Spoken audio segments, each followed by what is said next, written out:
Hello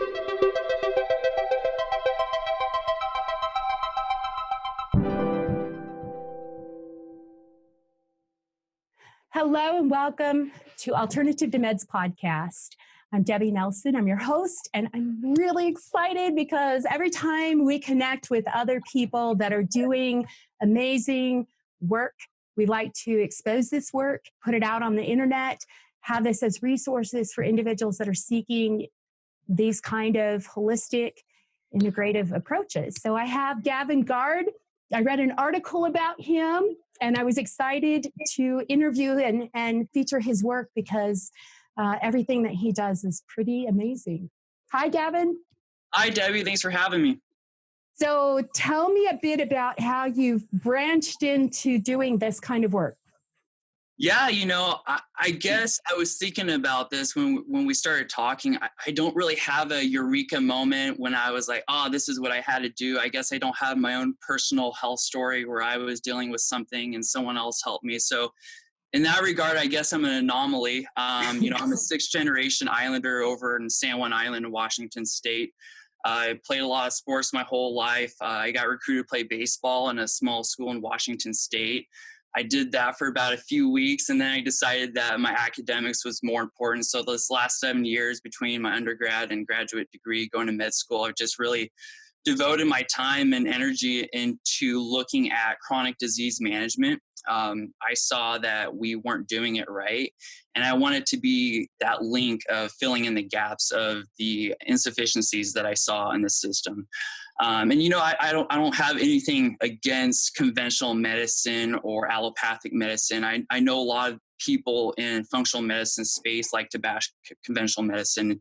And by no means do I want to play that part, because I think we owe a lot of what we know about the human body and physiology to what researchers and doctors are doing within the conventional medicine space. However, like I said, I see gaps in how patients are receiving care, and I just wanted to fill in that gap. I don't really want to go too much into my story, but I really want to try to provide some value to the audience today. I know this is a time where people are scared. They're suffering. There's a lot of suffering in this world. Maybe that's why they're reaching out to you and your platform. And so I'm just an island boy wanting to help people on their journey back to health. And thanks for having me. Hopefully I'll provide some value. Well, I mean, so much like we talk about the cornerstones of our program and what we do. It's surprising to me how many people, it's an educational process. Like you'll start telling them, well, we start with gut health. Now the internet's starting to explode, and there's a lot more resources about the microbiome and how gut health and brain health. But it's surprising how many doctors do not go down that avenue. They never talk to people about that direct correlation, in particular with anxiety and mood disorders. Sure. And so your article that we'll have a link below, in particular, discusses that, and it talks about how important that is. So that's why when I read something, and again, we featured it on our social media, I go there, here's another doctor, here's another person that someone can go to that understands.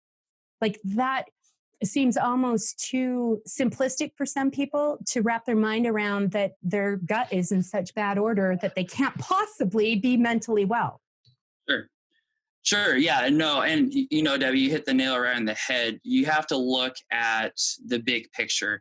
And so in that article, I was just making a very simple connection between how one body system, that is the gut and the microbiome and gut health in general, can affect other body systems. And in this case, in the article I wrote, was anxiety and depression. And I feel like going back to this conventional medicine, functional medicine contrast, conventional medicine, we're really great at looking at one body system, let's say the thyroid, if you're an endocrinologist, and saying what's going to be the best thing to do for the thyroid, right? We can rule out really big, bad, and scary things. When it comes to connecting the dots between different body systems, that's where I see the gap is. And so what I try to do in my practice is say, I don't know how familiar your audience is with functional medicine, but really it's getting down to the root cause of your symptoms, right? So I see most chronic illnesses as a manifestation and as an underlying cause. It might be gut disorders, it might be oxidative stress, mitochondrial dysfunction, nutrient imbalance, what have you, right? But there's an underlying root cause that has yet to be fixed, and that's why people are still having problems. So to go back to the article that you were referring to, talking about this gut-brain axis, and that's just a fancy word for saying there's a connection between your gut health and your nervous system and brain health, and vice versa. And it's been long established, as far as I could tell from the research, of this two-way connection between those two body systems, right? So the gut is able to affect the brain and vice versa. And it does this through the vagus nerve, which I'm sure a lot of your audience is going to be familiar with.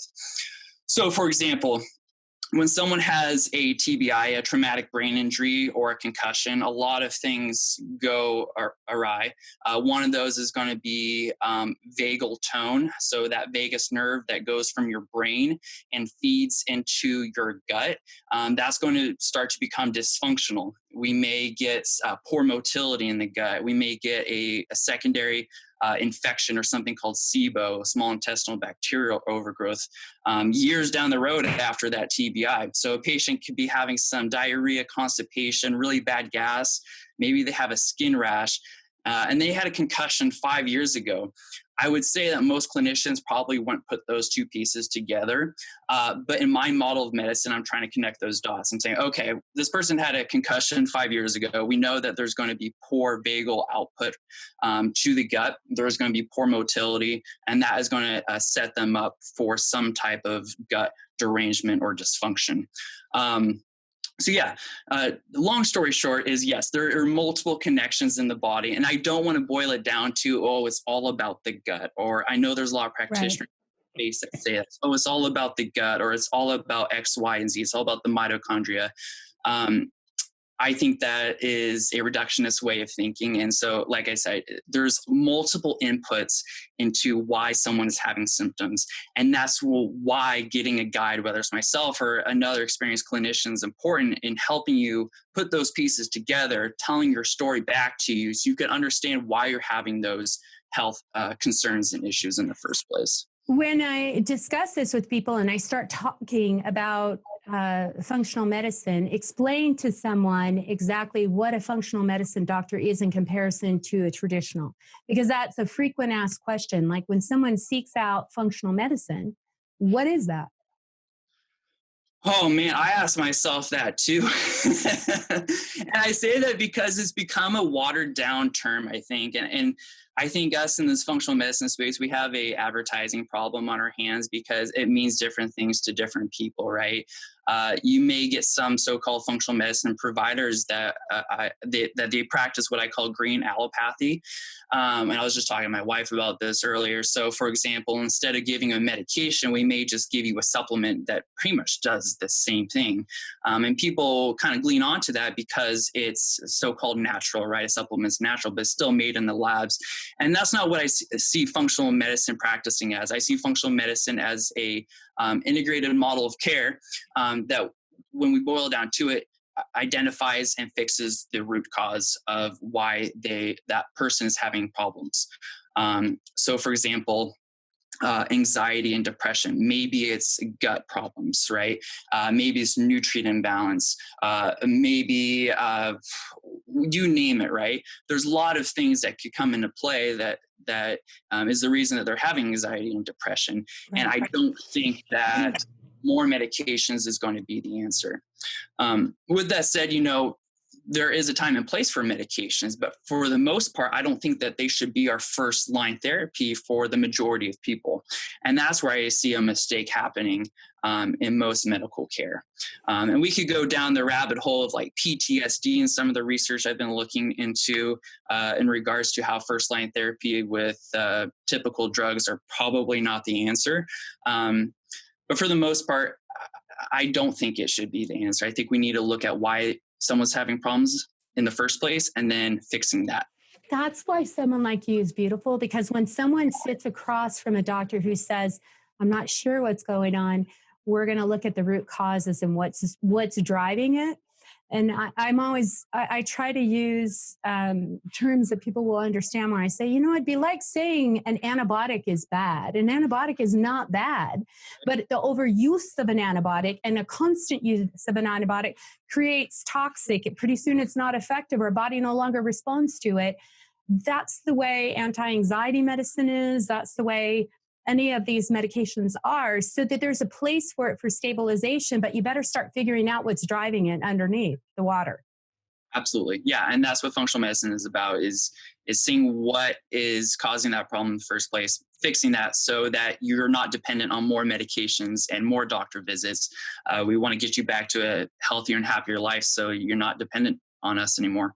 So how long have your practice, everything you're doing, like you look at all different body functions. Like you said, it's not just simply the gut. There's multiple avenues that you're looking at.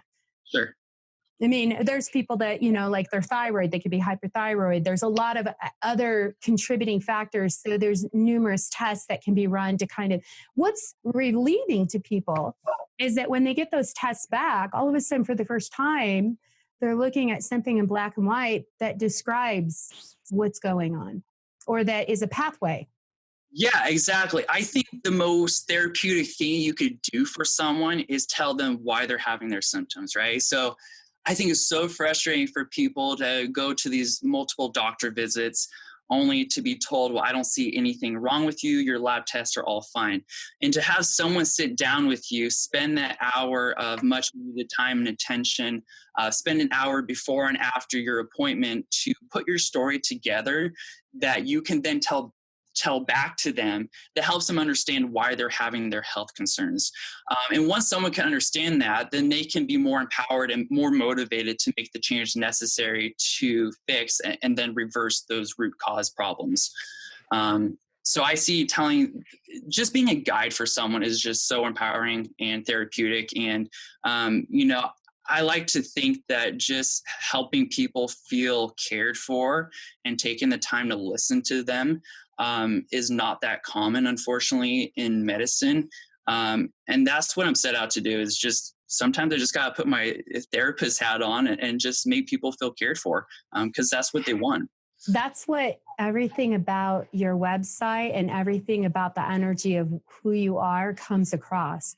When I went to your website after I read your article, I was like, here's another person. This is another resource for people, because I've got everyone that's looking. Everyone's like, what do I do? Where do I go?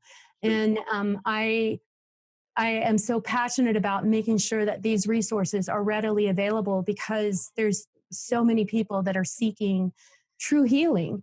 Mm-hmm. And when someone's providing it, even though I always say, Dr. Britz is young, and this is the next generation of what health looks like, truly. Yeah, absolutely. And I think it's only a matter of time before this becomes more mainstream. Right. Especially with, I don't know if insurance is going to become obsolete or not, but this is definitely a worthwhile investment for patients to look into if they really want to not become dependent on the healthcare system anymore, and look for a different answer to their health problems that have been nagging them I've talked to people that have gut issues, for example, for decades, and they have yet to get it figured out. For me, that's just not okay. I don't think people should have to deal with that. So I'm trying to work hard to be their people's guides and my patients' guides on their journey back to figuring out what's going to work for them. Well, thank you for taking the time to talk with us. There's links below where I always shout out exactly what state you're in, where you're located, your practice. Yeah, it's my practice is called Roots Integrated Care. It's based in Friday Harbor, Washington. We really try to capitalize by seeing patients via telehealth. So I'm able to see all Washington state residents via telehealth without having them travel here. They could look at my website at gavinguard.com to figure out more about what I'm doing. And I post tons of free content out there. So they could go ahead and look that up for more information. We need to get you to come visit us in Sedona and see what we're doing too. I'd love to. It's better than this rain we're getting here. So yeah. Well, we have sunshine all the time. When we get rain, it's a special day. Yeah. So, It's a special day. Thank you for taking the time.